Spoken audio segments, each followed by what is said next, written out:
కానీ ఆ ప్రభుత్వ పాఠశాల మాత్రం ఎందుకు మినహాయింపు? అక్కడ ప్రవేశం దొరకడం అంటే మామూలు విషయం కాదు. ఎంపీ ఎమ్మెల్యేల సిఫార్సులు కావాల్సి ఉంటుంది. కాస్త ఆలస్యమైతే నో అడ్మిషన్ బోర్డు కనిపిస్తుంది. అడ్మిషన్లలో కార్పొరేట్ స్కూళ్లతో పోటీ పడుతున్న ఆ చదువులమ్మ ఒడి ఎక్కడ? ఎందుకంత పోటీ? ఒకసారి చూద్దాం. సర్కారీ చదువులంటే కన్నెత్తి చూడని కాలం ఇది. అక్కడ నేటి పోటీ ప్రపంచానికి తగ్గట్లుగా తమ పిల్లలను తీర్చిదిద్దరు అనే అపోహతో ఇప్పటికే చాలా గవర్నమెంట్ స్కూళ్లు మూతపడ్డాయి. కానీ హైదరాబాద్ బోరబండలోని ప్రభుత్వ పాఠశాల రూటే సపరేటు. అక్కడ అడ్మిషన్ కోసం బడాబాబులు సైతం పోటీ పడుతూ ఉంటారు. సీటు దక్కించుకునేందుకు ఎంపీ ఎమ్మెల్యేల రికమెండేషన్లు సైతం పట్టుకొస్తూ ఉంటారు. ఎందుకంటే కాస్త ఆలస్యమైన నో అడ్మిషన్ బోర్డు పెట్టేస్తారు.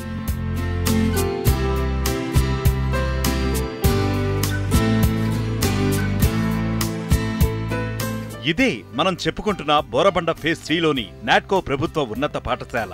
ఇక్కడ విద్యార్థుల సంఖ్య 2000కు పైమాటే. మంచి భవనం, చక్కని విద్యాబోధన ఇక్కడి ప్రత్యేకతలు. ఇక విద్యాబోధనలో ఉపాధ్యాయులు చూపే శ్రద్ధ అంతా ఇంతా కాదు. 2008 సంవత్సరంలో నేను వేరే చోట ఫీజులు కట్టుకోలేక ఇక్కడ జాయిన్ చేశాను మా అబ్బాయిని వాళ్ళని.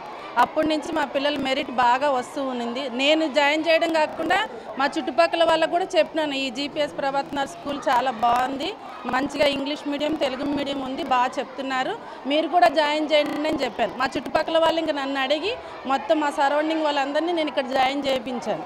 మళ్ళీ చదువు కూడా ఇక్కడ బాగుంది మంచిగాని. మా పిల్లలు ఫస్ట్ మా అమ్మాయిని 3rd క్లాస్ నుంచి ఇక్కడ జాయిన్ చేశాను.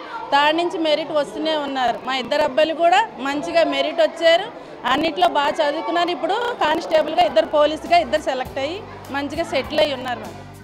దీంతో కార్పొరేట్ స్కూళ్లకు దీటుగా ఈ పాఠశాలలో సీటుకి ఫుల్ డిమాండ్. ఎలాగైనా తమ పిల్లలకు అడ్మిషన్ సాధించడానికి తల్లిదండ్రులు పోటీ పడుతూ ఉంటారు. కార్పొరేట్ల ఫీజుల దోపిడీకి బెంబేలెత్తిన పేరెంట్స్ ఈ బడిలో ప్రవేశానికి క్యూ కడుతున్నారు. బయట ప్రైవేట్ స్కూల్ అయితే మా పాపకైతే 25,000 అడిగారు. 25,000 కట్టక స్తోమత లేక మమ్మల్ని ముగ్గురిని ఇక్కడే వేసాము. ఇదే బాగుంది మాకు. ప్రైవేట్ స్కూల్ కంటే ఇది ప్రైవేట్ స్కూల్లో ప్లే గ్రౌండ్ కూడా లేవు. ఇక్కడైతే మంచి ప్లే గ్రౌండ్ కూడా ఉంది. మంచిగా వారానికి ఒకసారి ఆడిపిస్తూ ఉంటారు. లంచ్ కూడా ఇక్కడే ఫ్రీగా, ప్లేట్స్ ఒకటి తెచ్చుకుంటారు. లంచ్ కూడా సాటర్డే ఏమో బిర్యానీ వస్తుంది, లంచ్ ఆలు కుర్మా, పప్పు అటువంటివి వస్తాయి.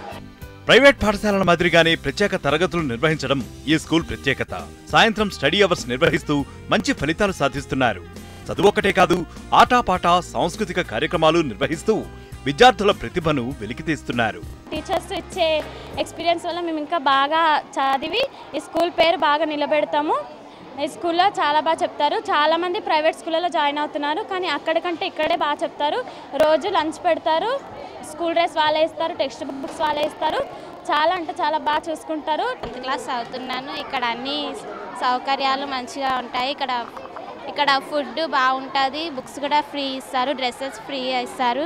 టీచర్స్ అందరు మంచిగా అర్థమయ్యేలా చెప్తారు. డిజిటల్ క్లాసెస్ కూడా, కంప్యూటర్ ల్యాబ్ అన్నీ ఉంటాయి.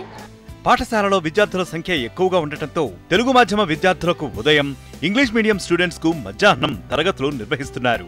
అయినప్పటికీ తరగతి గదులు సరిపోవడం లేదు. మరిన్ని వసతులు కల్పిస్తే రాష్ట్రంలోనే టాప్ స్కూల్ని చేస్తామంటున్నారు ఇక్కడి గురుదేవులు. విద్యార్థుల సంఖ్య అధికంగా ఉండడం వలన ఉదయం పూట తెలుగు మీడియము, మధ్యాహ్నం ఇంగ్లీష్ మీడియంలలో బోధన జరుగుతున్నది. ఈ మధ్యాహ్న భోజనం వసతి కోసము ఒక భోజనశాల, ఒక షెడ్డు లాంటి నిర్మాణం ఏర్పాటు చేయడం, అదేవిధంగా రవాణా సౌకర్యం కల్పిస్తే ఇంకా అధిక సంఖ్యలో పిల్లలు చేరడానికి అవకాశం ఉందని స్థానిక ప్రజలు కోరుకుంటున్నారు. భావి భారత భాగ్య విధాతలను తీర్చిదిద్దే ఇలాంటి చదువులమ్మ కోవెలలు మరిన్ని వస్తే చదువు కొనుక్కునే దుస్థితి తప్పుతుంది. విద్యార్థులు లేక మూతపడుతున్న గవర్నమెంట్ స్కూళ్లను చూశాం. ప్రైవేట్ స్కూళ్లతో పోటీ పడలేక కలకోల్పోయిన ప్రభుత్వ పాఠశాలను చూశాం. కానీ బోరబండలోని నాట్కో ప్రభుత్వ పాఠశాల ప్రైవేట్ స్కూళ్లకు ధీటుగా ముందుకు దూసుకువెళ్తుంది. ఇక్కడ అడ్మిషన్ల జాతర కొనసాగుతుంది. గవర్నమెంట్ స్కూళ్లకు పూర్వ వైభవం తీసుకొచ్చిన ఇక్కడ టీచర్లకు హ్యాట్స్ ఆఫ్ చెప్పాల్సిందే. కెమెరా పర్సన్ రవికిరణ్తో కార్తీక్, HM టీవీ, హైదరాబాద్.